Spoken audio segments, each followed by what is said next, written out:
आप शायद जानते होंगे पश्चिम बंगाल में एक बहुत बड़ा ट्रेन एक्सीडेंट हुआ है जिसके चलते 15 लोगों की जान चली गई है और साथ ही 60 से भी ज़्यादा लोग इंजोर हो चुका है।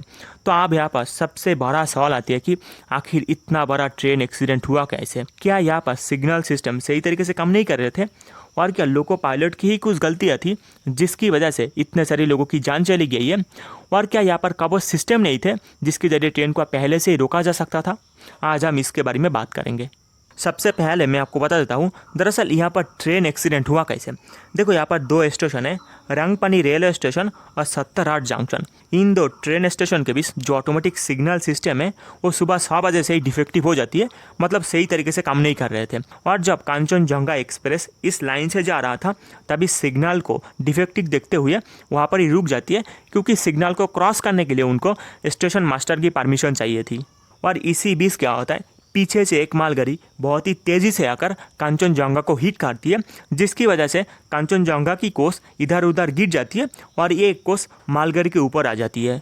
देखो यहाँ पर मैं आपको एक बात बता दूँ, अगर ट्रेन लाइन की ऑटोमेटिक सिग्नल ख़राब हो जाती है तो जो ट्रेन मास्टर है वो TA912 सिग्नल जारी करती है, मतलब उस रूट से जो भी ट्रेन पास होगा वो 10 किलोमीटर पर घंटे की रफ्तार से चलेगा और साथ ही हर एक डिफेक्टिव सिग्नल पर ट्रेन को 1 मिनट के लिए रोकना होगा।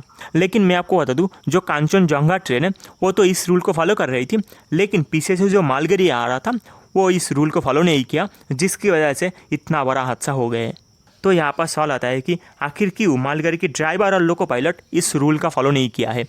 देखो इसको जानना बहुत ही मुश्किल है, क्योंकि इस हादसे में मालगाड़ी की ड्राइवर और लोको पायलट दोनों की ही जान चली गई है। तो ये जो ट्रेन एक्सीडेंट हुआ है ये कहीं ना कहीं सिग्नल ख़राब होने के साथ जुड़ा हुआ है, लेकिन अगर मालगाड़ी की लोको पायलट यहाँ पर रूल को फॉलो करते तो शायद ये एक्सीडेंट नहीं होता।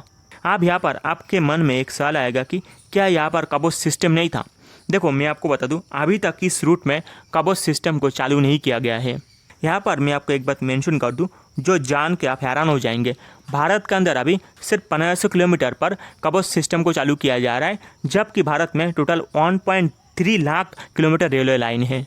मतलब भारत के अंदर अभी जितना भी रेलवे लाइन है उसके अंदर सिर्फ और सिर्फ 1% में कवच सिस्टम काम करती है। तो अगर इस रूट में कवच सिस्टम होता तो शायद इतना बड़ा एक्सीडेंट नहीं होता। इसीलिए भारत की हर एक बिजी रूट में कवच सिस्टम को चालू किया जाना बहुत ही इंपॉर्टेंट है।